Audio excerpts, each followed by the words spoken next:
that family member can take over the tenancy under what is called succession. A 35-year-old has been living with their mother in a rent-stabilized apartment and is an occupant on the lease. Can they take on the lease if their mother moves out? What are the issues that you should be thinking about in terms of taking on a rent-stabilized lease? There's a concept under rent stabilization which is called succession. If a family member co-occupies an apartment with a rent-stabilized tenant for 2 years prior to the date that that tenant permanently vacates the apartment. Permanent vacating means either the tenant has died, or they have moved into a nursing home and they're never coming back, or they simply move out. They go to Florida or they move to another apartment.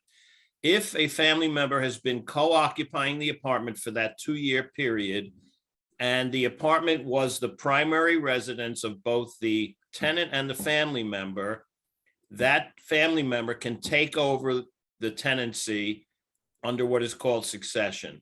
That 2-year period is shortened to 1 year if the successor is 62 or over or is disabled. And the definition of family, it's basically children, parents, grandchildren, grandparents, brothers, sisters, husbands, wives.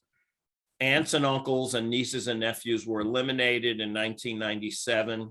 And there's one other exception I should mention to the 2-year rule, which is if there's co-occupancy from the inception of the relationship or the inception of the tenancy, then the 2 years doesn't apply.